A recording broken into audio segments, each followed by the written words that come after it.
Minsan mahirap paniwalaan ang mga bagay na sadyang hindi nakikita at hindi pa natin nakikita.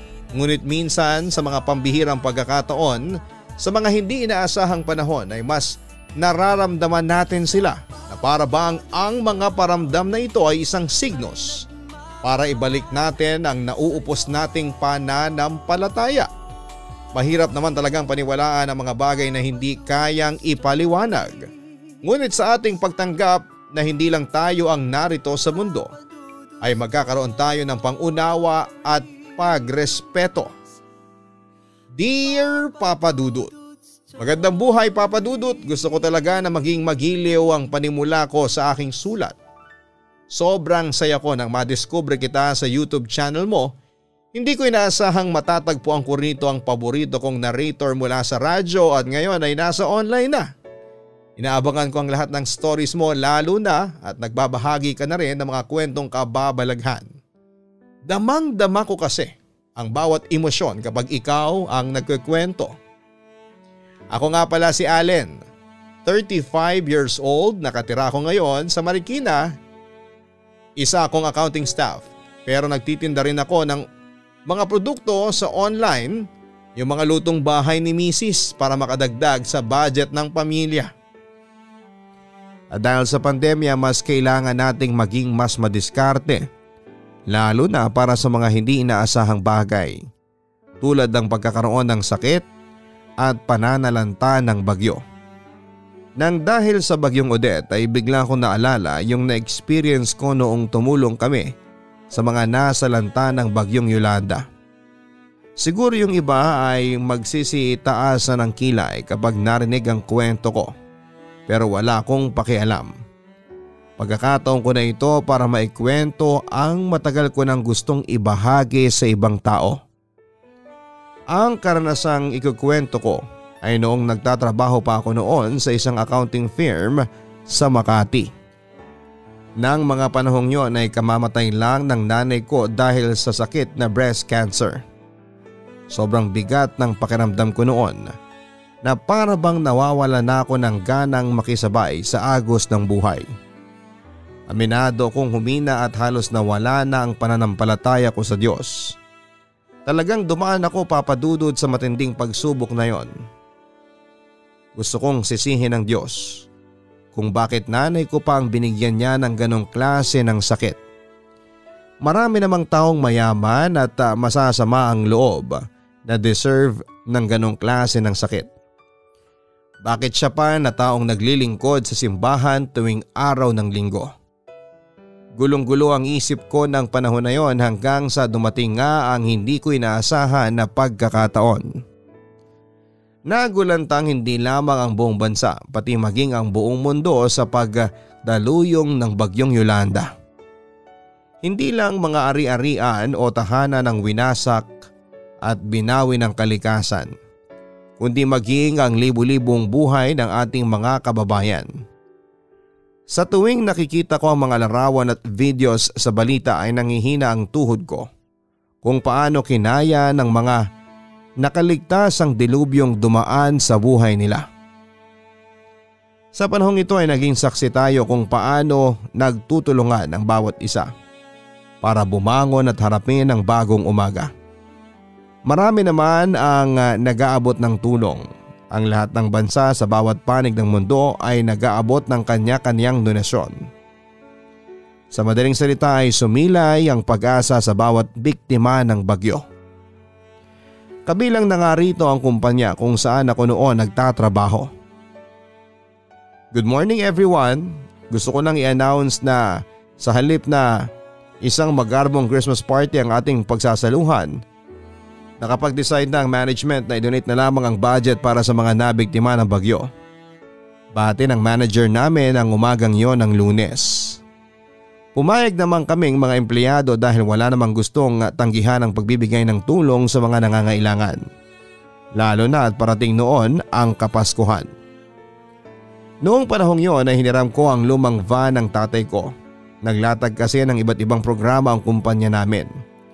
May mga naka-assign sa pagre-repack ng relief goods, habang ang pinili ko ay ang programang Oplan Hatid.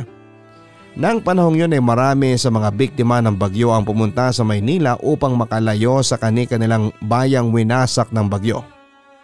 Ang layunin ng Oplan Hatid ay ihatid ang mga kababayan nating naging biktima ng bagyo sa kani-kanilang kamag-anak na naninirahan sa Maynila. Mukhang maaga ka ngayon ah. May pasok ka ba kahit weekends?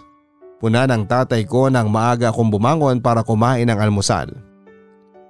May outreach program po kasi kami ngayon para sa mga nasalanta ng bagyo. Last Monday lang po sinabi sa amin. Pinili ko po yung Oplan Hatid kaya hihiramin ko po muna sana yung van ninyo. Paliwanag ko sa aking ama. Ah, ganun ba? Wala namang problema kaya lang hindi ko pa yan napapalinisan, ang sabi ng tatay ko. Okay lang po yun. Papalinis ko na lang po yan sa mga susunod na araw. Tugon ko sa kanya bago ako nagpaalam na umalis. Kasama ang mga katrabaho ko ay pumunta kami sa Villamor Air Base upang salubungin ang mga biktima ng bagyo. Mahabagang sino mang makakakita sa itsura ng mga survivor na dumarating. Ang ilan ay tanging sa sako lamang na ibalot ang mga damit na kanilang naisalba sa kasagsagan ng bagyo.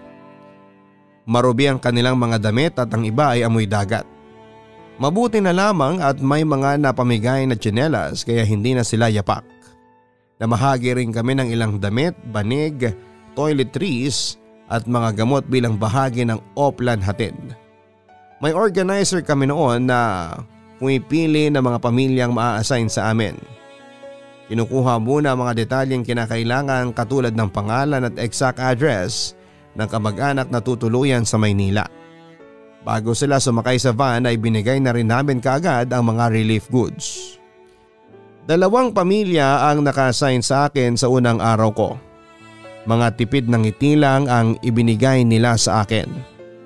Hindi sila umiimik. Naiintindihan ko naman dahil marami ay traumatized sa mga nangyari. Binigyan ako ng background sa 2 pamilyang ihahatid ko.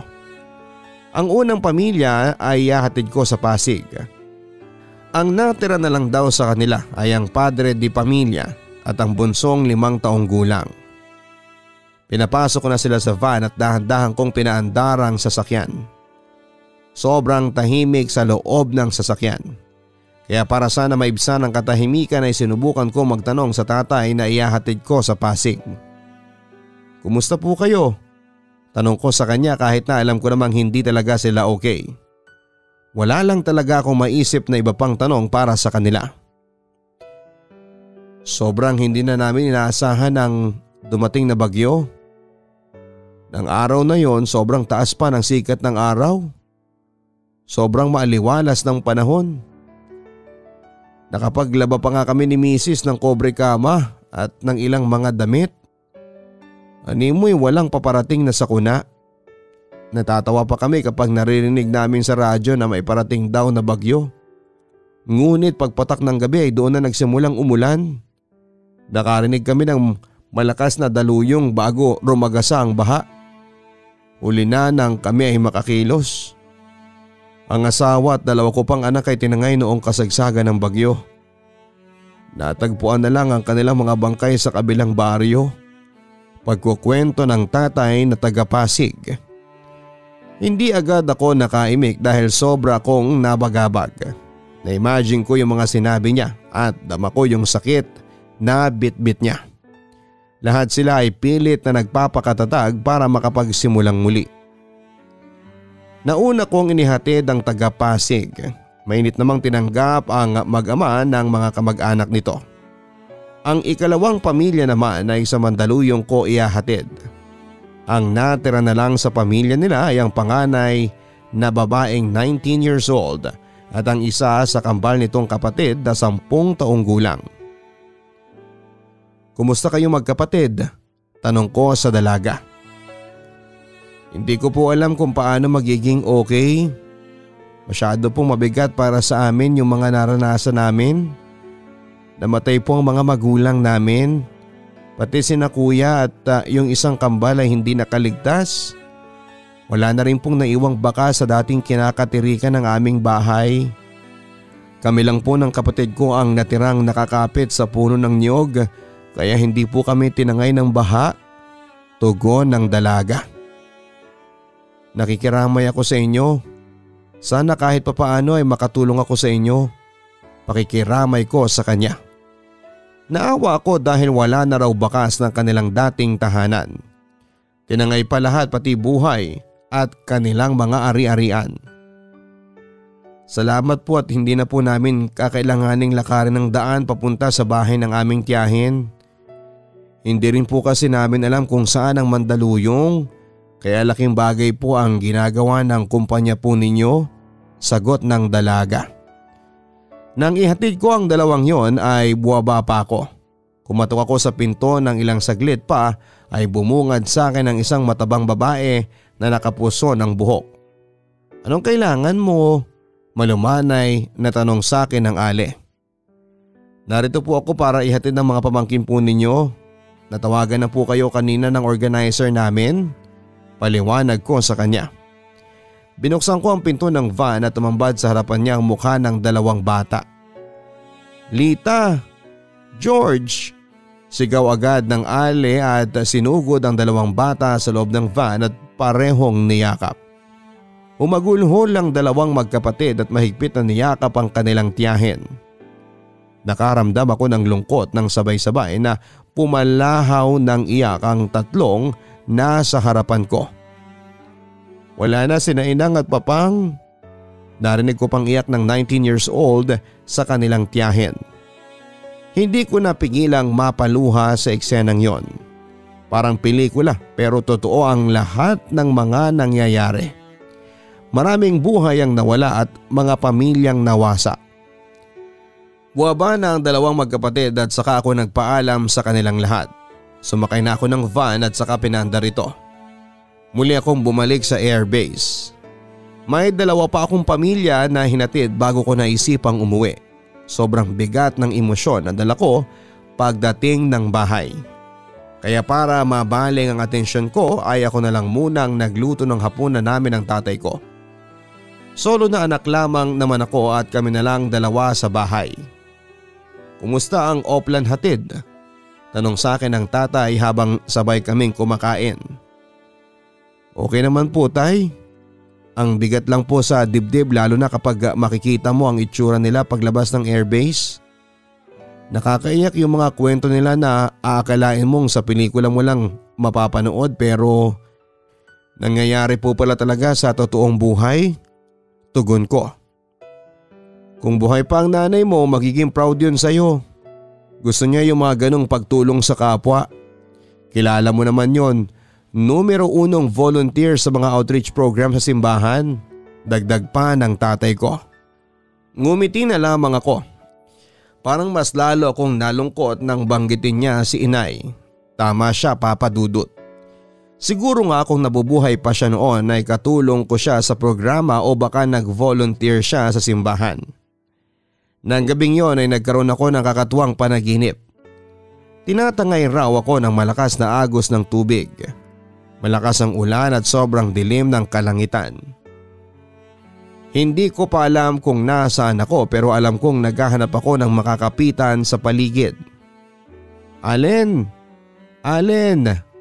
Narinig ko ang boses ng aking ina.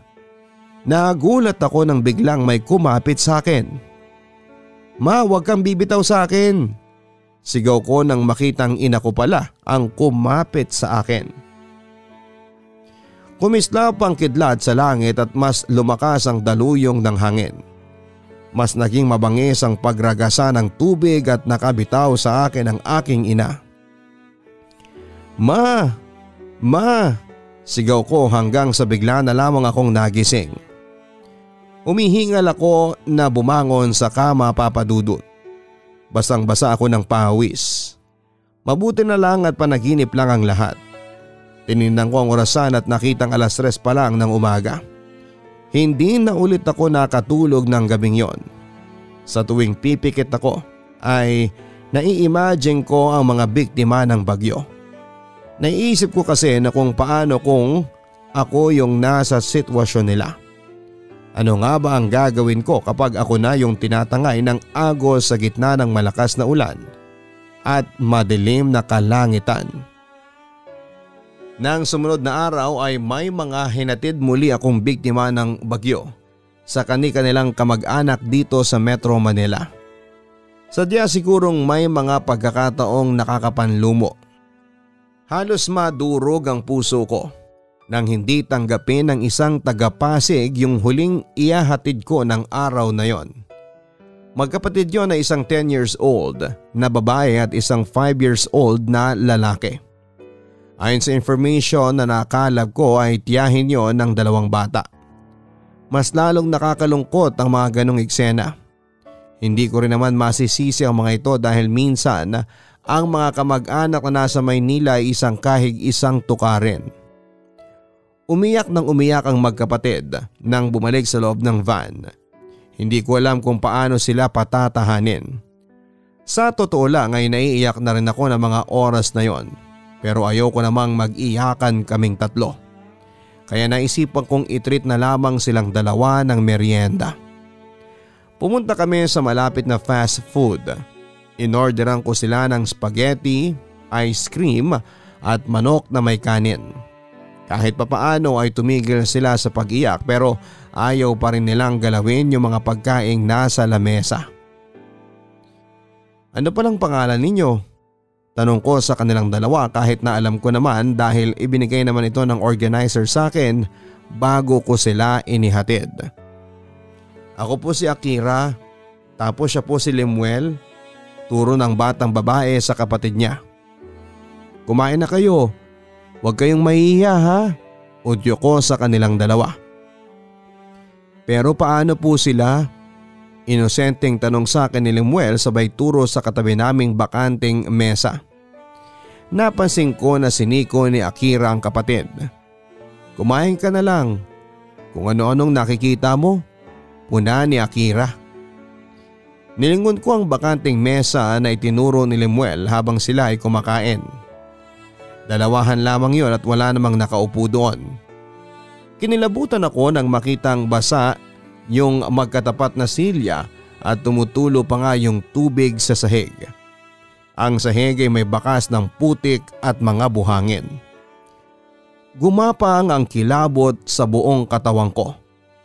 Nilingon ko si Lemuel na kumakain ng spaghetti pero nakatingin pa rin sa bakanting mesa.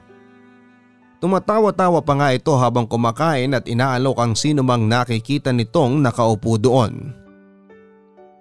Nagtawag na lamang ako ng crew para ipalinis ang kabilang mesa. Pero napakamot pa ang ulo ng crew dahil nagtaka ito kung paanong nabasa yung mga silya bukod pa sa pagkakaroon ito ng putik. Nang matapos kumain ng 2 bata ay sinakay kong muli ang mga ito sa van at nasa protocol namin na kung sakaling tanggihan ng ihahatid naming survivors ay kailangang ibalik namin ang mga ito sa Villamor Air Base. May organizer kami na siyang makikipag-coordinate sa mga social services. Kung mayaman lang siguro ang pamilya namin ay mas dodoblehin ko ang effort ko para makatulong sa kanila. Ngunit hanggang sa paghahatid lamang ang kayang gawin ng resources ko. Nagpaalam ako sa 2 bata at saka na umalis. Kinabukasan, araw ng Lunes ay naging topic sa buong opisina ang naging experience sa mga programa ng opisina. Lahat ay desididong bumalik ulit sa susunod na weekend. Pakiwari ko ay marami pa kaming dapat na gawin. Sana nga ay mas marami pang mag-volunteer sa Oplan hatid namin. Nang sumunod na weekend ay may 2 pamilya ulit akong inihatid. Ang isa ay sa may Eastwood at ang isa naman ay sa Santa Ana, Manila. Naihatid ko ng maayos ang 2 pamilya. Ako pa mismo nagpasalamat sa mga taong tinanggap ang mga kamag-anak na nabiktima ng bagyong Yolanda. Nasa gitna ako ng biyahe pabalik ng Villamor Air Base nang magulat ako pagsilip ko sa rear view mirror. May dalagitang nakaupo pa sa likuran ng van. Hindi ko siya napansin kanina kasi akala ko ay nakababa na ang lahat ng miyembro ng pamilyang inihatid ko sa Santa Ana. Naisip ko na lamang na baka nakaidlip ito ng biyahe kaya hindi ko na rin napansin. Baka nakalimutan din ng mga kamag-anak nito dahil na rin sa pagod. Ining, Saan kita ihahatid? Nakalimutan kaya ng mga kasama mo? Sabihan mo lang ako para maihatid kita, ang sabi ko sa kanya. Dahan-dahan lamang siyang lumingon sa akin at nginitian ako.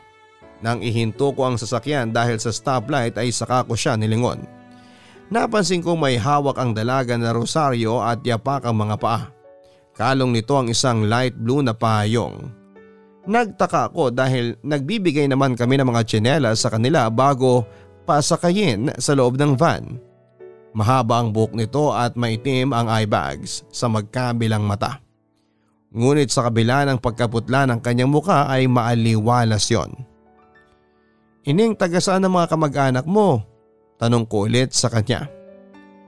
Malapit na po tayo, sagot niya sa akin at muling nagpatuloy sa pagdarasal. Hindi ko napigilan ang sarili kong punahin ang kanyang pagdarasal. Kaya mo pa rin bang magdasal kahit parang pinabayaan na kayo ng Diyos? Tanong ko sa kanya.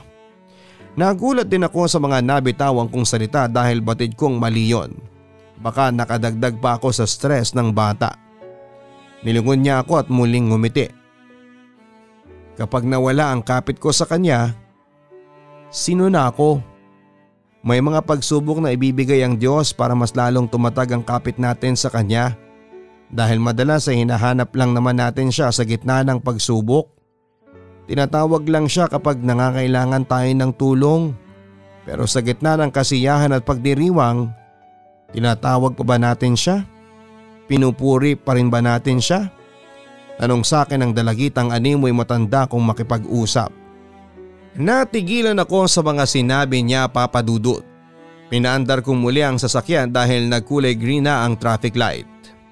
Sinilip ko ulit ang dalaga sa salamin at ang pagdarasal nito.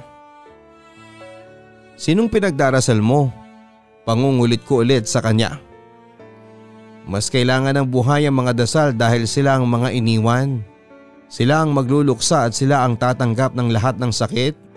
Tugon ng dalaga. Hindi ko na lang siya ulit pinansin. Taga saan ka ba?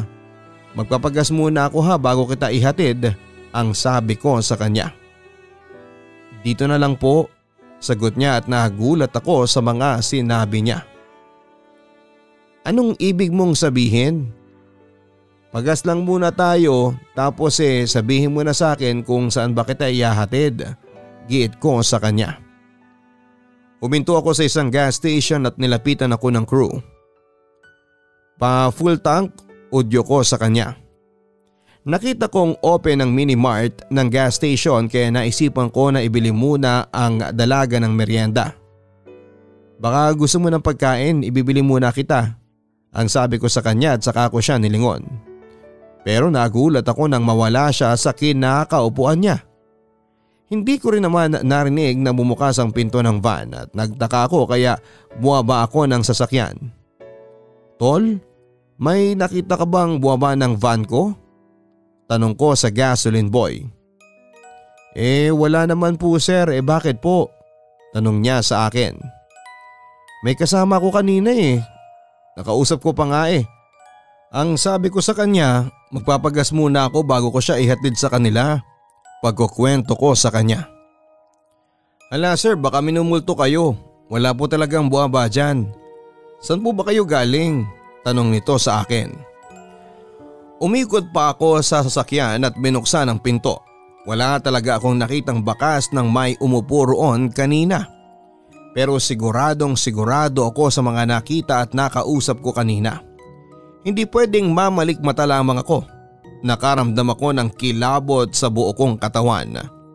First time kong nakaranas ng ganon, Papa Dudut. Saan po ba kayo galing? Tanong ulit sa akin ng gasoline boy. Naghahatid kasi ako ng mga biktima ng bagyo sa kanilang kamag-anak sa Maynila. Sinusundo namin sila mula sa Villamor Air Base. Tatanungin namin yung address ng mga relatives na narito sa Maynila tapos dino-door to door namin ang mga paghahatid. Pagpapaliwanag ko. Ang bait mo pala sir, tugon ng gasoline boy. Program ng company namin, sa halip na mag-Christmas party, pagkakawang gawa na lang ang ginagawa namin. Sagot ko sa kanya. Mas lalo ka sigurong ibe-bless ni Lord. Siguro kung nabuhay lang yung kapatid ko na iniwan ko sa Tacloban siguro nagpahatid din yun sa inyo. Malungkot na kwento ng gasoline boy.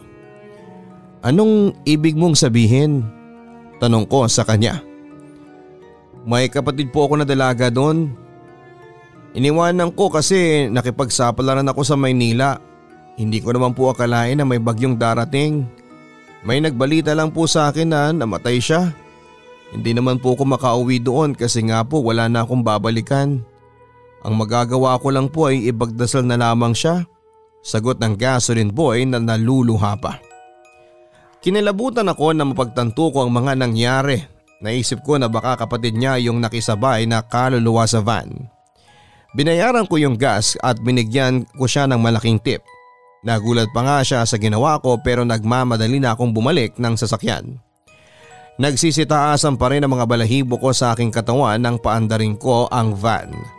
Pasulyap-sulyap ako sa rear view mirror para makita kong naroon pa yung dalaga. Ngunit hindi na siya muling nagpakita hanggang sa makabalik na ako ng Villamor Air Base. Mukhang nakarating na nga siya sa kanyang destinasyon. Nang gabing yun ay nanaginip ako. Nagmamaneho daw ako ng van at paglingon ko sa passenger seat ay naroon daw ang aking ina. Hindi ko napigilang umiyak habang nagmamaneho. Anak, focus ka lang sa pagmamaneho. Payo ng aking ina. Miss na kita ma, sagot ko sa kanya. Ako rin. Galit ka pa ba? Tanong niya sa akin. Hindi naman po ako galit sa inyo ma sagot ko sa kanya.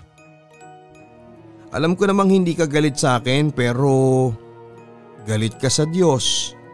Tanong niya sa akin. Natahimik ako at tumango-tango. Mas ngayon mo higit na kailangan ang gabay niya. Ayokong maligaw ka anak. Kailangan ka pa nila, sagot ni mama. Nagtaka ako sa huli niyang sinabi ngunit paglingon ko sa rear view mirror ay nakita kong napupuno ng pasahero ang buong van. Basa ang kanilang mga damit at mapuputla ang mga balat. Lahat sila ay nakatingin sa akin, silang mga biktima ng bagyo. Salamat, sabay-sabay nilang sambit bago ako nagising. Basa ako ng pawis nang magising ng gabing yon. Bumangon ako sa kama at lumabas ng kwarto. Kumuha ako ng may inom na tubig sa fridge at saka umupo sa mesa. Inubos ko ang isang pitsil ng tubig bago ako bumalik sa kwarto. Bumalik ulit ako sa trabaho at nagtanong-tanong sa mga katrabaho ko ng kani-kanilang mga experience. Nagbabaka sakali ako na may kaparehas ako ng naging karanasan ngunit wala akong narinig mula sa kanilang katulad ng sa akin. Tinuto ko na lamang ang sarili kong magdamag sa trabaho. Kailangan ko munang ibaling ang atensyon ko sa iba't ibang bagay dahil hindi pa rin ako nakapag-move on sa mga nangyari sa akin. Hindi pa rin ako makapaniwalang may nakausap akong kaluluwa. Hindi ko na ikinuwento sa aking tatay at ang iba kong katrabaho ang naranasan ko. Dahil siguro kahit ako ay hindi ko kayang paniwalaan yon kung maririnig ko ang kwentong yon mula sa ibang tao. Pero nangyari na nga sa akin kaya mas lalo akong kinilabutan. Pagdating ng Sabado ay muli akong nag-volunteer para sa Oplan Hatid. 9:00 na ng umaga nang makarating ako doon. Sinabi ko na mag-half day lamang ako kaya kung sino lang ang magkasya sa van ay yun lang ang maihahatid ko. Katabi ko si Rafael ang katrabaho ko. Habang naghihintay kami ng pamilyang maa-assign sa amin, Rafael, kumusta naman ang experience mo sa Oplan Hatid? Tanong ko sa kanya. Okay naman, gulat pa rin ako sa mga nangyayari. Parang pang teleserye yung mga ganap. Hindi ko akalaing pwede palang mangyari yung mga ganitong trahedya sa totoong buhay. Nagpapasalamat na lang talaga ako sa Diyos na hindi na nalanta yung Yolanda sa Maynila. Hindi yata kakayanin ng utak ko kapag nawala yung buong pamilya ko. Pagkukwento pa ni Rafael. Oo nga, tama ka. Tipid kong sagot sa kanya. Ikaw, kumusta ang experience mo? Tanong niya sa akin. Okay naman. Nakaka-bother lang kung minsan nakikita kong tumatanggi ang kamag-anak. Hindi naman natin sila masisisi kasi mahirap din ang buhay sa Maynila. Yung mga relief goods na ibinibigay natin ay hindi naman sapat yon, kaya naiintindihan ko naman kung bakit yung ilan ay hindi tumatanggap ng survivors kahit na kamag-anak pa nila. Sagot ko sa kanya. Sabagay may point ka doon, pero grabe no, sobrang nakakatroma kapag ikaw na lang yung natitirang buhay sa buong angkan ninyo. Yung inihatid ko nga nung minsan 2 na lang ang natira sa kanila mula sa 10 miyembro ng pamilya. Namatay lahat, kahit nga mga alaga nilang baboy at aso. Wipe out talaga. Ganun katindi ang sakuna. Paliwanag pa ni Rafael. Matindi yung bagyo. Talagang walang pinipili. Mahirap man o mayaman, lahat ay naging pantay-pantay ng araw na yon. Tugon ko sa kanya. Sabi pa nung isang inihatid ko sa hilera raw ng bahay nila ay sila lang ang pamilya na nabuhay. May mga pamilyang lahat ng miyembro nito ay namatay. Walang tinira. Dagdag pa ni Rafael. Naputo lang usapan namin nang mabigyan na kami ng mga pamilyang naka-assign sa amin. Napunta sa akin ang pamilyang ihahatid ko sa Pateros at sa 4th District ng Makati. Pinapasok ko na sila sa van at nagsimula na kaming bumiyahe. Tahimik lamang lahat sa buong biyahe namin. Sinubukan kong magpatugtog ng radyo para mapawi kahit papaano ang nakakabinging katahimikan. Napansin kong parang nasusuka yung isang binata kaya inabutan ko siya ng plastic. Sakto namang sumuka ito nang may plastic nang nakatapat sa bibig nito. Pasensya na po ha, first time lang po na makasakay ng van. Pagpapaumanhin ng tatay nito. Wala po yung problema, kahit naman po ako nung bata pa ako sumusuka din ako sa biyahe. Tugon ko sa kanya. Maraming salamat sa programa ninyo. Wala talaga akong ideya kung paano namin mapupuntahan yung kamag-anak namin sa Maynila. Pumunta kami rito na halos mga sarili lang namin ang aming mga bitbit. Gusto lang naming takasan ang bangungot doon. Kaya salamat dahil may mga katulad mo ang handang tumulong ng walang kapalit. Pagpalain ka nawa ng Diyos. Sambit ng tatay ng bata na maluha-luha pa. Hindi na lamang ako umimik at napansin ko na halos lahat ng pamilyang inihatid ko ay walang ibang bukang bibig kundi ang Diyos. Sa kabila ng paghihirap na pinagdaanan nila ay hindi pa rin nila makalimutang magpasalamat at tawagin ang Diyos. Parang hindi ako nakarinig na sinisisi nila ang Diyos. Nakaramdam ako ng guilt sa puso ko. Para bang inuusig ako ng konsensya ko na magbalik loob ako sa kanya. Inihatid ko na ang 2 pamilya sa kani-kanilang destinasyon. Nagpasalamat sila dahil ligtas daw ang biyahe nila. Nang matapos ang biyahe ay naisipan ko na magpa-car wash at ipa-auto detail ang aking sasakyan. Tumunog ang aking cellphone at nakitang tumawag ang tatay ko. Hello po, ang bati ko sa kabilang linya. Anak, uuwi ka ba kaagad? Ipagluluto kita ng tanghalian, ang sabi ni tatay. Napangiti ako dahil sobrang sweet sa akin ang aking ama. Mauna na po kayong kumain kasi magpapa-car wash pa lang po ako. Baka matagalan pa po ito tapos baka ma-traffic pa ako pa uwi. Sagot ko naman sa kanya. Sige anak at ingat ka. Paalam nito at saka ibinaba na ang tawag. Dumiretso ako sa isang car wash shop at pre, magpapa-car wash ako at saka pa-vacuum. Utos ko sa trabahador na lumapit sa akin. Sige po pakialis na lang po yung mga valuables sa loob. Tanong nito sa akin. Sure, walang problema. Sagot ko sa kanya. Pumasok ako ng sasakyan at kinuha ko ang aking mga mahalagang gamit. Pagbukas ko ng pinto ng sasakyan ay napansin ko ang isang light blue na payong na nakatiklop sa ilalim ng isang upuan. Bulaklak ang design nito at agad kong napansin ang puting buhangin na tila nakapalibot pa dito. Naalala ko yung dalaga na nakausap ko ng isang araw. Umiling-iling na lamang ako at pinilit ang sarili ko na baka naiwan lamang ng isa sa mga pasahero kanina. Inalis ko ito para masimula na ang paglilinis ng aking sasakyan. Nang matapos ang car wash ay binalik ko ang aking mga gamit. Inilagay ko ang payong sa may passenger seat at sinimulan ko nang paandarin ang sasakyan. Habang tinataha ko ang daanan pa uwi ay bigla na lamang bumugso ang malakas na ulan. Nakaramdam ako ng lungkot para sa mga nabiktima ng bagyo marahil ang mga ito ay nakakaramdam na ng takot sa tuwing pumapatak ang ulan. Huminto ako sa crossing nang magkulay pula ang stoplight. Hindi ko maintindihan kung bakit nakaramdam ako ng kilabot. Biglang tumaas ang balahibo ko sa batok. Hininaan ko yung aircon dahil inakala kong dahil lamang yon sa lamig. Ngunit hindi nawala yung kakaibang pakiramdam.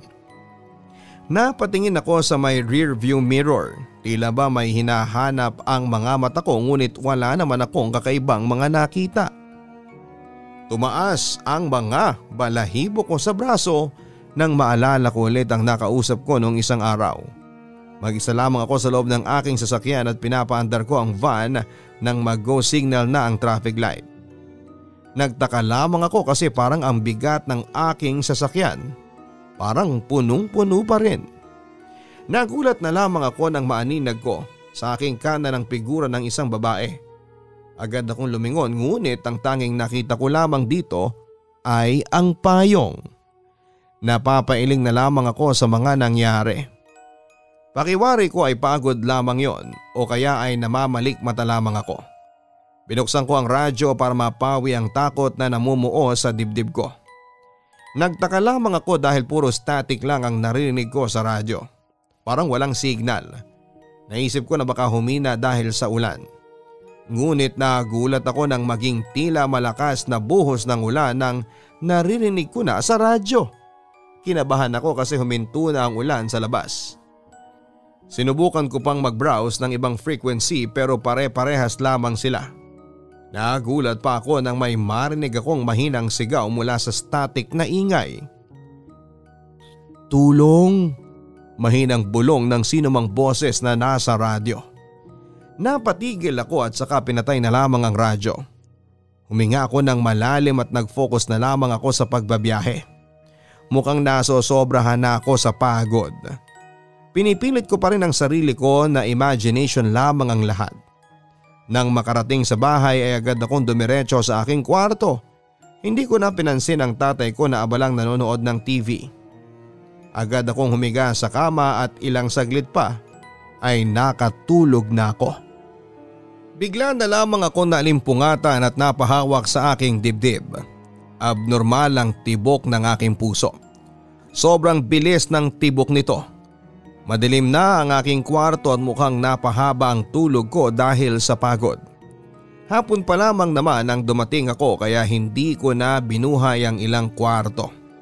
Ang tanging nagbibigay tanglaw sa paligid ay ang tumatagos na liwanag sa bintana mula sa ilaw ng kotse sa labas. Sinubukan kong bumangon pero hindi ko magawang buhatin ang sarili ko. Parang naparalisado ako kahit na ang mga braso at binti ko ay hindi ko magalaw na mga oras na yon. Ipinikit kong muli ang aking mga mata. Huminga ako ng malalim at sinubukang galawin ang mga daliri ko sa paa. Ngunit hindi ko alam kung bakit parang may pumipigil para gawin ko yon. Makalipas ang ilang saglit, naramdaman ko na lamang na parang may umupo sa kama ko. Pakiramdam ko ay umupo ito sa kaliwang bahagi ng aking kama. Bigla akong kinabahan at ramdam ko ang tila pagtaas ng aking mga balahibo sa katawan. Naninigas ang aking mga kalamnan dahil hindi ko alam kung ano ang makikita ko kapag binuksan ko ang aking mga mata. Nakarinig din ako ng mga yabag na tila umiikot sa paligid ng aking higaan. Ang dami ng mga yabag. Parang ang daming tao. Pakiwari ko ay ang daming matang nakatingin sa akin. Kahit natatakot ay sinubukan kong imulat ang aking mga mata.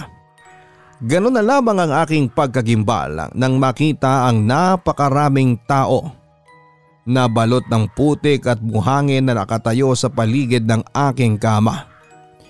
Hindi ako nakakilos at hindi ko rin nagawang ibuka ang aking bibig. Maputla ang kanilang mga balat at kulay puti ang kanilang mga mata. Ang mga taong balot ng putik ay nakatitig sa akin habang ako ay takot na nakahiga sa kama. Subalit ang mas lalo nagbigay sa akin ng hilakbot ay ang figura ng itim na babae na nasa aking tabi. Kitang-kita ko kung paanong unti-unting lumapit ang mukha nito sa aking kaliwang tenga. Napakalamig ng hininga nito. Ramdam ko ang pagtaas ng aking balahibo sa batok. Dahan-dahan pa niyang sinuklay ang aking buhok. Nang mga oras na yon ay gusto ko na sanang pumikit ngunit hindi ko magawa. Gusto kong sumigaw para tawagin ang pangalan ng tatay ko ngunit parang natuyuan ako ng lalamunan at nagdikit ang aking mga labi kaya hindi ko magawang sumigaw. Salamat, bulong ng babae. Ramdam ko ang malamig na hangin na pumasok sa aking tenga. Pagkabulong ng babae ay agad itong naglaho kasama ang mga taong nasa paligid ng aking kama. Agad akong naguhumiyaw, ipinikit ko ang aking mga mata at nagpumiglas. Nagulat na lamang ako nang pagmulat ko ng mata ay nasa tabi ko na si tatay. Bukas na ang ilaw sa kwarto pero malakas ang ulan sa labas. Alin, binabangungot ka, ang sabi ng tatay ko. Bumalikwas ako ng bangon at napakapit sa ulo ko. Sobrang sakit nito. Mabilis pa rin ang tibok ng puso ko pero nagpapasalamat ako na panaginip lamang ang lahat. Kanina ka pang umuungol kaya pumasok na ako sa kwarto mo. Tama nga ako nang hinala na nananaginip ka ng masama. Puna ni tatay at binigyan ako nito ng isang basong tubig na agad kong ininom at inubos. Nagpalingalinga ako sa paligid at nagulat ako nang makitang nasa tabi ko ang payong na kanina ay iniwan ko sa van. Sino pong nagdala nito sa loob ng kwarto ko? Tanong ko kay tatay sabay turo sa payong. Ha? Hindi ba ikaw? Napansin ko nga na bitbit mo yan kanina bago ka pumasok ng kwarto. Kanino ba yan? Nagtatakang tanong ni tatay. Naiwan po yata ng pasahero. Tugon ko sa kanya. Hindi ka siguro nagdasal bago ka matulog. Dapat nagdarasal ka para hindi ka masundan. Hindi natin alam kung yung mga hinahatid mo ba ay may mga bitbit din. Mas mainam nang magdasal ka bago ka matulog. Ang payo pa ng tatay ko. Tumayo na siya at iniwan ako na mag-isa. Dinampot ko ang payong at sa matagal na panahon ay umusal ako ng dasal. Ipinagdasal ko na sana ay matahimik na ang kanilang mga kaluluwa at pagpalain ng Diyos ang mga mahal nila sa buhay na narito pa rin sa mundo. Hindi ko rin napigilang mapaluha sa ginawa ko. Kinalimutan ko na kasi ang pagdarasal ngunit heto ako at muling nagbabalik loob. Hindi ko alam kung bakit gumaan ang pakiramdam ko nang muli akong nagdasal. Parang nabunutan ako ng tinik. Hindi ko akalain papadudot na kailangan pa palang makakita at makaranas ako ng kababalaghan bago muling tumawag sa pangalan ng Diyos. Kinabukasan araw ng linggo. Sumama ako sa tatay ko para magsimba. Nagulat pa nga siya sa ginawa ko pero sabi niya ay proud daw siya sa akin. Dahil sa karanasang yon ay mas lalong gusto kong makatulong sa mga nasalanta ng bagyo. Pero dinadasal ko na hindi na nila kailangang magpakita sa akin para magpasalamat. Pagdating ng Lunes ay dinala ko sa aming opisina ang payong. Isinalaysay ko sa iba kong kasama ang nakakakilabot kong panaginip. Pare, baka naman nagpapasalamat lang ang mga namatay na kamag-anak na mga pamilyang inihatid mo. Ipagdasal na lang natin na sana'y matahimik na ang kanilang mga kaluluwa. Suhestyon ng isa kong katrabaho. Sa totoo lang papadudot ang karanasang yon ay nagturo sa akin na mas kapitan ng Panginoon. Mas ipadama mo ang pagmamahal at pananalig mo sa Kanya sa gitna ng bawat pagsubok. Dahil na rin sa muling pagsisimba ay nakilala ko roon ang babaeng naging kasintahan ko na sa paglaon ay naging misis ko rin. Choir siya noon sa simbahan at ngayon ay may isa na kaming anak. May mga pagsubok talaga na darating ngunit may mga biyaya pa rin na iaabot sa atin ng Diyos. Kung tatanungin mo ako kung nasaan ang payong, iniwan ko na lamang yon sa umbrella rack sa opisina. Nawala namang kagad yon ang umulan 1 linggo after na iwan ko yon doon. Hindi ko na nakilala kung sino ang bagong may-ari nito. Pero ang mahalaga para sa akin ay naging simbolo ito ng pag-asa na may matatagpuan tayong silong mula sa Diyos sa gitna ng trahedya. Hanggang dito na lamang ang inyong loyal fan mula noon hanggang sa ngayon, Allen. Sa buhay natin ay darating talaga ang mga pagsubok para hamakin kung gaano katatag ang tiwala natin sa Diyos. Ngunit sana sa gitna ng mga pag-aalangan ay mas makilala natin siya. Mas kumapit tayo sa ating pananampalataya at sana kahit natapos na ang dilubyo.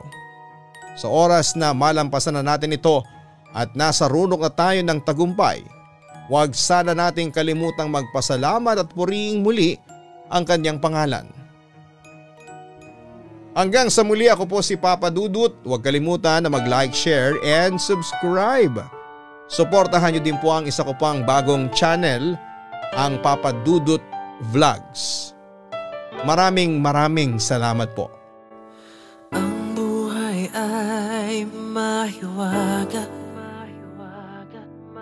laging may lungkot at saya. Sa Papa Dudut Stories, laging may karamay ka.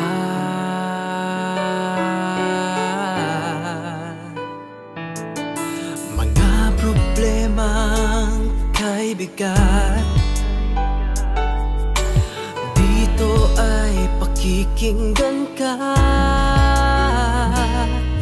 Sa Papa Dudut Stories, kami ay iyong kasama. Dito sa Papa Dudut Stories, ikaw ay hindi nag-iisa.